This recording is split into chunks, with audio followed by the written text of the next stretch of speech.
नीलातुङ्गस्तनगिरितटे सुप्तमुद्बोध्य कृष्णं पारार्ध्यं स्वं श्रुतिसदशिरःसिद्धमध्यापयन्ति सोच्छिष्टायां स्रजिनिकलितं यापलात्कृत्य पुङ्क्ते गोदा तस्यै नमयितमितं பூயஜே வாஸ்து பூயகா. கண்ணனை சரணடைவதற்காக ஆண்டாள் நாச்சியார் தான் அனுஷ்டிக்கக்கூடிய உத்தமமான திருப்பாவை நோன்பில் 3வது பகுதிக்குள்ளே நம்ம செல்ல இருக்கோம்.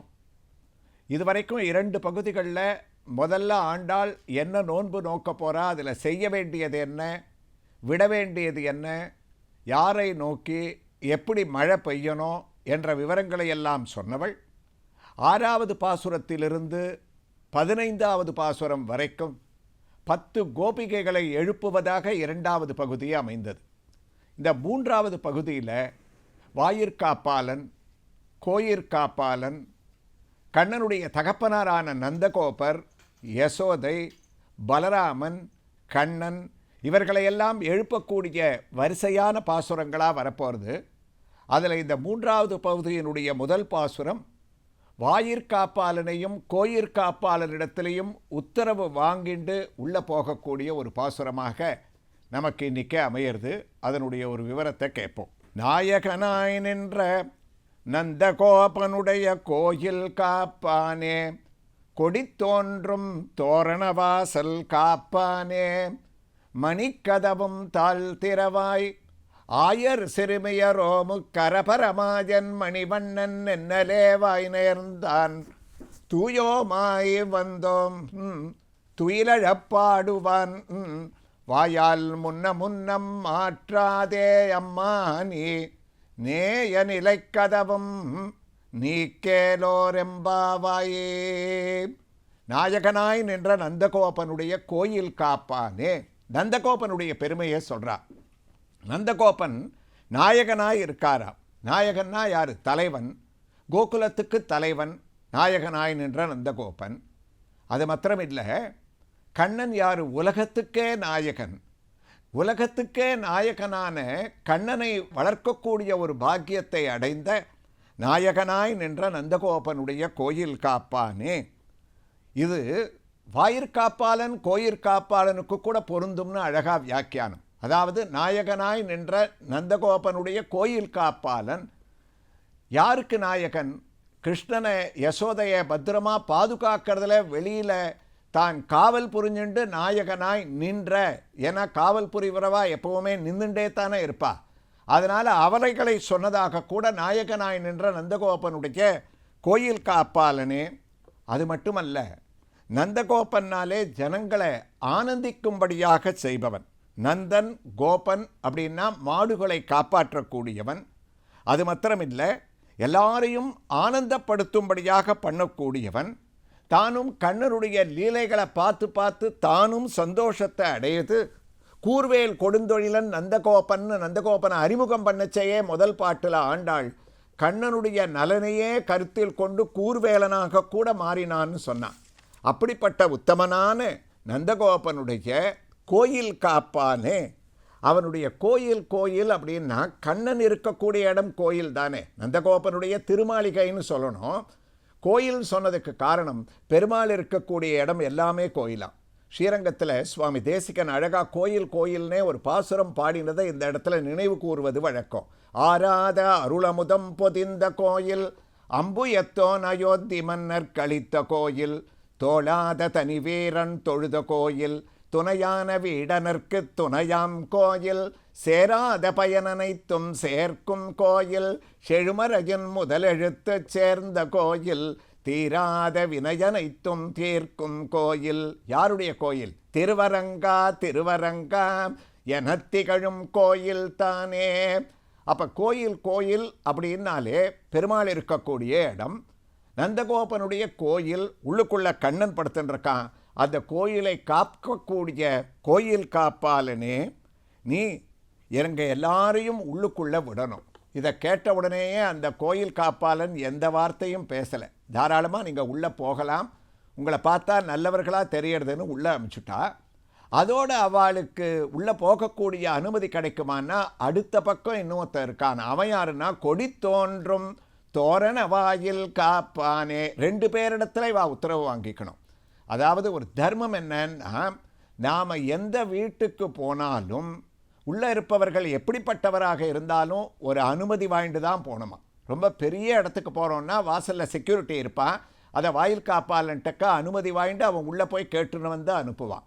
சாதாரணமான வீடாக இருந்தால் கூட நாம் என்ன பண்ணணுமா, கதவே திறந்திருந்தால் கூட திறந்திருக்கக்கூடிய கதவை 2 தட்டு தட்டிட்டு நான் உள்ளே வரலாமா அப்படின்னு கேட்டுண்டு அனுமதி வாங்கிட்டு தான் போனோம். அது தர்மம். அந்த தர்மத்தை ஆண்டாள் இங்கே கடைபிடிக்கிறா. இந்த திருப்பாவையில் அற்புதமான பாசுரத்தில் 2வது இருக்கக்கூடிய கொடி தோன்றும் தோரணவாசல் கோயில் காப்பாலுன்னு அங்கே அழகாக தோரணவாசலில் கொடியெல்லாம் கட்டியிருக்கான்.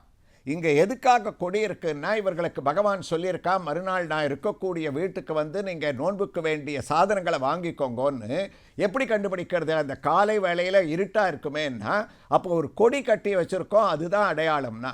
அப்போ அந்த தோரணவாயிலில் கொடி கட்டி இருக்கக்கூடிய அதனுடைய காப்பாலனே நாங்கள் போகிறதுக்கு நீ அனுமதி கொடுக்கணும். ராமன் ஜனகரோட மிதிலைக்குள்ளே நுழையும் போது கம்பர் அழகாக சொன்னார், அந்த மிதிலையில் இருக்கக்கூடிய கொடிகளெல்லாம் ராமனை வா வான்னு மாப்பிளையை வரவேற்று செழுமணி கொடிகள் என்னும் கைகளை நீட்டி அந்த கமலச்செங்கன் ஐயனை ஒவ்வா என்று அழைப்பது போன்றதம்மா. வாவான்னு கொடியெல்லாம் அழைச்சுதான். அதே மாதிரி துரியோதனன் தனக்கு பக்கபலமாக இருக்கணும்னு கண்ணனை அழைக்கிறதுக்காக போகச்சே அங்கே இருக்கக்கூடிய கண்ணனுடைய கொடிகள்லாம் இந்த துரியோதனனை நீ போன்னு துரத்தி ஈண்டு நீ வரினும் எங்கள் எழுடை கழுவி கண்ணன் பாண்டவர் தங்கட்கல்லால் படத்துணை ஆக மாட்டான், பாண்டவர்களுக்கு தவிர உன்னோட வரமாட்டான், நீ போன்னு அந்த கொடியெல்லாம் அங்கே துரத்தித்தான். அப்படி அந்த கொடி ஒரு அடையாளம். தோரணவாயில் காப்பானே மணிக்கதவம் தாழ்த்திரவாய். அடிக்கடி இந்த மணிக்கதவுன்னு ஆண்டாள் சொல்கிறது வழக்கம். செல்வ செழிப்புனால கதவுகளெல்லாம் அழகாக மணிக்கதவாக இருக்குது. அப்போ உள்ளே இருக்கக்கூடிய அந்த தோரணவாயில் காப்பாளன் கேட்குறான், அம்மா நீங்கள்லாம் யார், இவ்வளவு காலங்கார்த்தால் வந்திருக்கேளே, எதுக்காக உள்ளே போனோம்? அப்பா எங்களை பார்த்தாலே தெரியலையா, ஆயர் சிறுமியரோமுக்கு அரபர மாயன் மணிவண்ணன் நென்னலே வாய்னேர்தான். ஆயர் சிறுமியர்கள்ப்பா, நாங்கள் சின்னவா, எங்களை பார்த்து ஏன் இப்படி அதட்டுறேன்னா அவன் சொன்னான், சின்னவான்னு நாங்கள் நிறைய பேர்கிட்ட ஏமாந்து போயிருக்கோம். இப்படித்தான் பூத்தனேன்னு ஒத்தி வந்தா, அதே மாதிரி வத்சாசுரன் ஒரு கண்ணுக்குட்டி வந்தது. எந்த ரூபத்தில் எங்கள் கண்ணனுக்கு ஆபத்து வரும்னு தெரியல. இதில் சின்னவா பெரியவாளே வித்தியாசம் கிடையாது. நீங்கள் எதுக்காக வந்தேள்? அப்பா நேத்திக்கே கண்ணன் எங்களிடத்துல நாளைக்கு காலையில் வாங்கோ, உங்களுக்கு பறை முதலிய வாத்தியங்கள்லாம் நோன்புக்கு தரேன்னு நென்னலே வாய்னேர்ந்தான். கண்ணன் சொல்லியிருக்கான், அதனால் வந்திருக்கோம். சொல்லியிருக்கான்னா எதான எழுத்துப்பூர்வமாக உத்தரவு இருந்தால் கொடுங்க, அதை படிச்சுட்டு உள்ளே அனுப்புகிறேன்னா. ஆண்டாள் சொன்னான், நென்னலே வாய் நேர்ந்தான். வாய் வார்த்தையாகத்தான் சொன்னான். ஆனால் எங்கள் கண்ணன் சொன்னால் அந்த வாய் வார்த்தையானது பொய்யாகாதுப்பா. ஆகாயம் கூட விடலாம், பூமி கூட வெடிக்கலாம், மலை கூட பொடி பொடியாகலாம், சமுத்திரம் கூட வத்தி போகலாம். ஆனால் சத்தியவாக்கியோ திருடவிரதகான்னு ராமனுக்கு பேர். அவன் சொன்ன வார்த்தையை மீற மாட்டான். அந்த வார்த்தை சத்தியமாகத்தான் இருக்கும். அதனால் அவன் சொல்லியிருக்கான், அந்த வார்த்தையால் சொன்னதை வச்சுட்டே என்னை அனுப்பலாம். மறுபடியும் எங்கள் பேரில் சந்தேகப்படாத. நாங்கள் எப்படி வந்திருக்கோம் தெரியுமா? தூயோமாய் வந்தோம், தூய்மையாக வந்திருக்கோம், அகத்தூய்மையோடு வந்திருக்கோம், புறத்தூய்மையோடு வந்திருக்கோம். மனத்துக்கண் மாசிலனாதல் அனைத்தரன் ஆகுல நீரபிறன்னு எந்த விதமான எதிர்பார்ப்பும் இல்லாமல் அவனை சரணடையணுன்ற ஒரே எண்ணத்தோடு வந்திருக்கோம். தூயோமாய் வந்தோம். எதுக்காக வந்திருக்கள்? இப்போ நீங்கள் பண்ணக்கூடிய காரியம் என்னன்னு கேட்குறியா? துயிலெழப்பாடுவான். சுப்பிரபாதம் பாடுறதுக்காக வந்திருக்கோம், பள்ளி உணர்த்துறதுக்காக வந்திருக்கோம், அந்த சுப்பிரபாதத்தை தரிசிக்க வந்திருக்கோம். அப்போ இந்த காப்பாளன் ஏதோ மறுபடியும் இவர்களிடத்தில் சந்தேகமாக ஒன்று கேட்டு பேச ஆரம்பிக்கிறான். ஆண்டாளுக்கு கோபம் வந்துடுத்து. வாயால் முன்னம் மாற்றாதே அம்மானி, இன்னமும் பேசி பேசி பேசி நீ நேரத்தை வீணாக்கின்றிருக்க. இவ்வளவு தூரம் நாங்கள் சொல்லிட்டோம், அதனால் மாற்றி மாற்றி ஏதாவது நீ பேசின்னு இருக்காதே. நேச நிலைக்கதவும் நீக்கேலோர் எம்பாவாய். வாயால் தடுத்து ஒத்தனுக்கு புராணத்தில் என்னாச்சு? வாயிற்காப்பாளனான ஜெயன் விஜயன்னு 2 பேர் வைகுண்டத்தில் இருந்தான். அந்த சுவாமியை தரிசனம் பண்ணுறதுக்காக எங்களை மாதிரி சனக சனந்தன சனாதன சனத்குமாராள்னு 4 பேர் போனான். அவளை அதை ஜெய விஜயன் 2 பேர் உள்ளுக்குள்ளே விடலை, தங்க பெரம்பால தடுத்தான். உடனே பவத்ரிதிக்ஷுன் பவனம் விவிக்ஷுன் துவார்ஸ்தௌ ஜயஸ்தாம் விஜயோபியரந்தாம் தேஷாம் சசித்தே பதமாபகோபகா அப்படின்னு அந்த ஜெய விஜயால பூலோகத்தில் பிறக்க வேண்டியதுன்னு ஒரு சாபத்தை கொடுத்துட்டா. அதனால தான் நீ ஞாபகம் வச்சுக்கோ, இரண்யாக்ஷன் இரண்யகசிப்பு ராவணன் கும்பகர்ணன் அவள் பிறந்தா. நீ வாயால் முன்னம் மாற்றி ஏதாவது பேசி எங்களை தடுத்தேன்னு வச்சுக்கோ, அந்த ஜெய விஜயர்கள் வாயிற்காப்பாளனுக்கு இருவருக்கு ஏற்ற கதி தான் உனக்கும் நடக்கும். பயந்து போயிட்டாவன். அம்மா நீங்களே கதவை திறந்துட்டு உள்ளே போங்கோன்னா. அப்பா எங்களால் திறக்க முடிஞ்ச கதவாது, நாங்கள் 1000 சிறுமியர்கள், நீ தான் நேச நிலைக்கதவும் நீக்கேலோர் எம்பாவாய். அந்த கதவை நீ தான் திறந்து விடணும். அந்த கதவு எப்படிப்பட்ட கதவு? நேசநிலை கதவுன்னா கண்ணனுடைய இடத்துல இருக்கக்கூடிய எல்லாமே கண்ணனிடத்தில் நேசமாக இருக்கக்கூடியது. பிருந்தாவனத்தில் இருக்கக்கூடிய புல் பூண்டு புழு பூச்சியிலேருந்து அவங்கிட்டக்க நேசமாக இருக்குது. அதனால தான் பத்மநாபோ அமரப்பிரபுகுன்னாலும் கண்ணன் தான், பத்மநாபோ மரப்பிரபுகுன்னாலும் கண்ணன் தான்.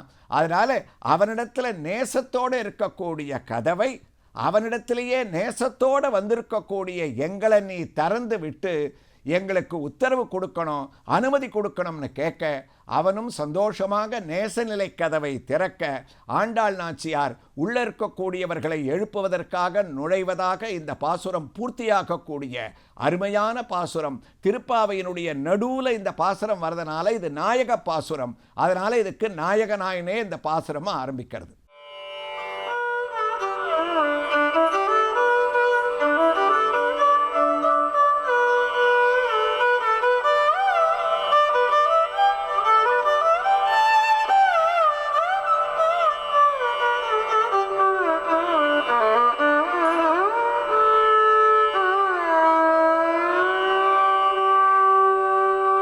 நாயகனாய் நின்ற நந்தகோபனுடைய நாயகனாய் நின்ற நந்தகோபனுடைய கோயில் காப்பானே ஒளி தோன்றும் தோரண கோயில் காப்பானே ஒளி தோன்றும் தோரண வாயில் காப்பானே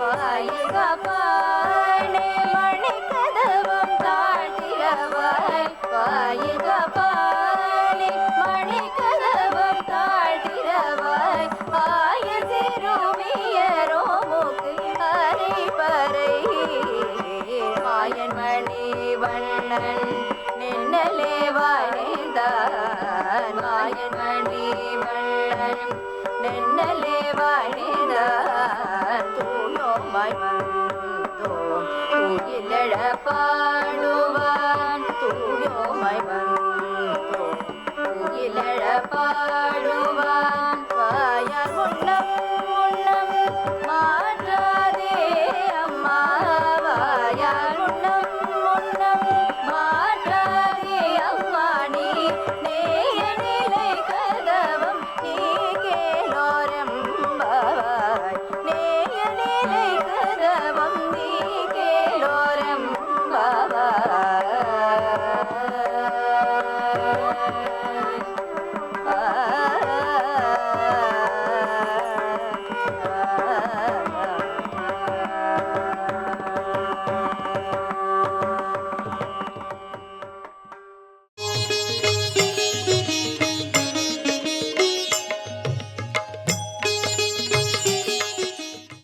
தென்னாருடைய சிவனே போற்றி, எந்நாட்டவர்க்கும் இறைவா போற்றி, காவாய் கனகத்திரளே போற்றி, கைலை மலையானே போற்றி போற்றி, அண்ணாமலையும் அண்ணா போற்றி, கண்ணார் அமுதக்கடலே போற்றி.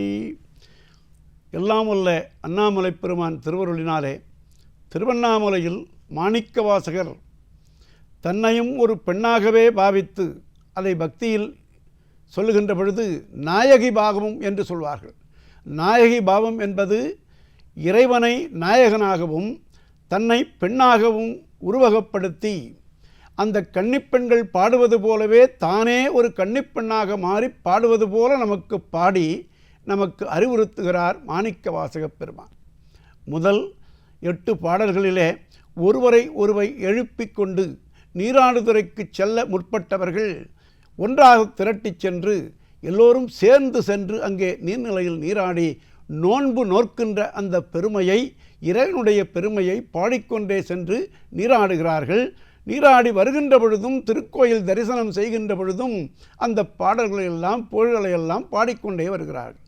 அந்த வகையில் இன்றைய தினம் 16வது பாடலை பார்க்க இருக்கிறோம்.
இந்த பாடல் மழையை பார்த்து கூறுவதாக, மழை மேகத்தை பார்த்து கூறுவதாக அமைந்துள்ளது. எப்படி ஆண்டாள் ஆழிமழை கண்ணா ஒன்று நீ கைகரவேல் என்று பாடினாலோ அதைப் போலவே திருவம்பாவையில் மாணிக்கவாசகப் பெருமானும் நீ எப்படி மழை பெய்ய வேண்டும் தெரியுமா என்று ஒரு பெண்ணொருத்தி மழையை ஆற்றுப்படுத்துவதாக இந்த பாடல் அமைகிறது. முன் இக்கடலைச் சுருக்கி இந்த பாடலிலே ஒரு அறிவியல் உண்மையும் புலப்படுத்துகிறார். அந்த நீர் சுழற்சி என்று சொல்லுகின்ற வாட்டர் சைக்கிள் என்று சொல்லுகின்ற அந்த கடல் நீரை சூரிய கதிர் நீராவியாக்கி மேலே சென்று கருமேகமாக்கி மழை பொழிந்து மீண்டும் நீர்நிலைகளிலே சேருவது போல அந்த நீர் சுழற்சி இருப்பதினாலே அந்த மழை பெய்யும் வழிமுறையை அழகிய சொற்களாலே அடுக்கிச் செல்கிறார். முன் இக்கடலை சுருக்கி நீ நீராவியாக மாறி இந்த கடலில் உள்ள நீரை சுமந்து கொண்டு மேலே சென்று கருமேகமாகி எழுந்து ஆகாயத்திற்கு எழுந்து உடையாள் என்னத் திகழ்ந்து. உடையாள் திருமேனி கருமேனி, நீலமேனி. நீலமேனி வாலிழை பாகம் என்று சொல்லுவது போல, நீலமேக சியாமள வண்ணன் என்று சொல்வது போல, பெருமாளுடைய அழகு நீலமேக சியாமள வண்ணன் என்பார்கள். அவனுடைய தங்கச்சியாக இருக்கின்ற பெருமாட்டியினுடைய நிறம் மேகம் போல திகழ்கிறது. எம்மை ஆளுடையாள் இட்டிடையின் மின்னிப் பொலிந்து. உடையாள் என்பவள் யார்? பார்வதி. உடையான் இறைவன், உடையாள் பார்வதி, உமையம்மை. அவளுடைய இட்டிடையின் மின்னிப் பொலிந்து. அவளுடைய சிறு மருங்குள் இருக்கின்றதே, சிற்றிடை இருக்கின்றதே, அது மிகச்சிறிய இடை, அது மின்னல் போன்ற இடை. அதனாலே மின்னல் போல மின்னி, அவளுடைய இட்டிடையின் போல மின்னி, அவளுடைய மருங்குள் இருக்கின்றதே, இடை இருக்கின்றதே, அது மின்னல் போல மின்னி ஒடிசலாக இருக்கின்ற, மிகவும் சிறியதாக இருக்கின்ற உடுக்கை போல பெண்களுடைய இடுப்பு இருக்க வேண்டும் என்று சொல்வார்கள். அப்படி சாமுத்திரிகா லட்சணமாக இருக்கின்ற அந்த பெருமாட்டியினுடைய இடை போல மின்னி எப்படி பெய்ய வேண்டும்? எம்மை ஆளுடையால் இட்டிடையின் மின்னிப் பொலிந்து. எம்பிராட்டி திருவடி மேல் பொன்னஞ்சிலம்பில் சிலம்பி. எம்பிராட்டியுடைய திருவடியில் இருக்கின்ற சிலம்புகள் இருக்கின்றனவே, நூபுரங்கள் இருக்கின்றனவே, அவையெல்லாம் எப்படி ஒலிக்கின்றனவோ அதைப் போல நீ மின்னல் மின்னி இடியிடித்து பிறகு பொழிய வேண்டும் என்பதை மிக அழகாக இந்த வரிகளிலே சொல்லிச் செல்கின்றார். முன் இக்கடலைச் சுருக்கி எழுந்துடையாள் என்ன திகழ்ந்து. எம்மை ஆளுடையாளாகி இட்டிடையின் மின்னிப் பொலிந்து. எம்பிராட்டி திருவடி மேலணிந்த சிலம்புகள் போல ஒலித்து. நீ பொன்னஞ்சிலம்பில் சிலம்பி திருப்புருவம் என்ன இடியிடித்து எப்படி பொழிய வேண்டும்? ஆனந்த மழையை நீ எப்படி பொழிய வேண்டும்? என்ன சிலை குலவி. அவளுடைய திருப்புருவம் இருக்கிறதே, அவருடைய முகத்திலே இருக்கின்ற முகமெல்லாம் அழகு, அவருடைய கண் அழகு, அவருடைய திருப்புருவங்களும் அழகு. அந்த திருப்புருவங்கள் இருக்கின்றனவே, அதை போல நீ வானவில்லை தோற்றுவித்து. வானவில் 7 வண்ணங்களை உடையதல்லவா? அதை போல எண்ணிலாத வண்ணங்களை உடைய அந்த பெருமாட்டினுடைய திருவருள் போல, அவருடைய திருப்புருவம் போல வானவில்லை அமைத்து. நந்தம்மை ஆளுடையாள் தன்னிற் பிரிவிழா எங்கோமான். நம் தம்மை ஆளுடையாள், எங்களையெல்லாம் ஆட்கொண்டருளுகின்ற பெருமாட்டி தன்னில் பிரிவிழா எங்கோமான். அவளிலிருந்து அவன் பிரிய மாட்டான், அவனிலிருந்து அவள் பிரிய மாட்டாள். இரண்டு பேரும் ஒன்றாக இருப்பதனாலே தான் திருமேனி ஒன்றல்லன் என்றெல்லாம் பாடினார்கள். எப்படி இந்த மாணிக்க வாசகரே இன்னொரு இடத்தில் உடையாள் உந்தன் நடுவிருக்கும். உடையாளாகிய உமையம்மையால் உன்னுடைய உள்ளத்திலே இருப்பாள். உடையாள் உந்தன் நடுவிருக்கும். உடையாள் நடுவில் நீ இருத்தி. உடையாளுடைய உள்ளத்திலே நீ இருக்கிறாய். அடியேன் நடுவில் இருவீரும் இருப்பதானால், என்னுடைய மனமாகிய தாமரையிலே நீங்கள் இருவரும் தான் இருக்கிறீர்கள். அப்படி இருப்பது உண்மையானால், அடியேன் நடுவில் இருவீரும் இருப்பதானால், நீங்கள் இருவரும் என்னுள் உள்ளத்தில் இருப்பது உண்மையானால், அடியேன் உன் அடியார் நடுவில் இருக்கும் அருளை புரியாய். முடியா முதலே என் கருத்து முன்னிற்கும் வண்ணமே என்று பாடுகின்ற அந்த பாடல், இந்த உடையாள் என்று வருகின்ற அந்த பாடலுக்கெல்லாம் பொருள் பொதிந்த வரிகளாக அவரே பாடியிருக்கின்றார். அப்படிப்பட்ட ஆளுடையாள் என்ன திகழ்ந்தவள், அவளுடைய ஆளுடையாள் தன்னை பிரிவிழா எங்கோமான் எம் கோமானாக கோமான் என்றால் பேரரசன். அப்படி பேரரசனாக இருக்கின்ற அவளிலிருந்து அவன் பிரியாத இருக்கின்ற தன்மையினாலே அவனுடைய அருளும் அவளுடைய திருவருளும் சேர்ந்து எங்களுக்கெல்லாம் அன்பர்க்கு முன்னி அவள் நமக்கு முன் சுரக்கும் இன்னருளே என்ன பொழியாய். முன்னி என்றால் நினைத்து, அடியார்கள் படுகின்ற துயர்களையெல்லாம் நினைத்து நினைத்து களைபவள் அம்பிகை. இறைவனிலிருந்து அவள் பிரியவே மாட்டாள். அதனால் பாகம் பிரியாள் என்று அவளுக்கு பெயர். அப்படிப்பட்ட பிரிவிழா எங்கோமான் அன்பர்க்கு வழங்கும் அருள் மழை போல நீங்கள் எங்களுக்கு மழை பெய்ய வேண்டும் மழையே என்று.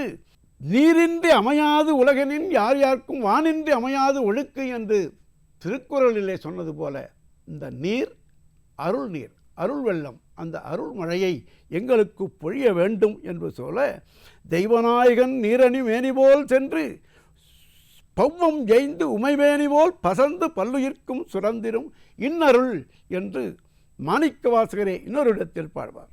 அப்படிப்பட்ட மழையாக, அருள் மழையாக நீ பொழிய வேண்டும். நீருண்ட மேகம் எப்படி கருமையாக இருந்து பொழிகிறதோ அப்படி இறைவனும் இறைவியுமாக இருந்து பொழிகின்ற அருள் மழை எங்களுக்கெல்லாம், இந்த நாட்டிற்கெல்லாம் நல்ல வளம் தருகின்றது. அவளுடைய திருவருள்தான் எங்களுக்கு நல்ல கணவர்களை தரப்போகிறது. அவளுடைய திருவருள்தான் இந்த நாட்டிற்கு நல்ல மழையை தரப்போகிறது. இறைவனுடைய திருவருள் மழை எல்லோருக்கும் நல்ல வண்ணம் வாழ்வதற்கு வகை செய்யும் என்பதை அடியார்களாகிய அந்த கன்னிப்பெண்களெல்லாம் பாடி அவர்கள் முகமாக நமக்கு உணர்த்துகின்றார் மாணிக்கவாசகப் பெருமான். அந்த வகையிலே இந்த மனங்குளிர் மார்கழியின் புலர்காலை பொழுதிலே அருமையான பாடலை நம்முடைய நெஞ்சத்தளத்திலே பதித்து நிறைவு செய்கின்றார். நாமும் நிறைவு செய்து நாளை சிந்திப்போம்.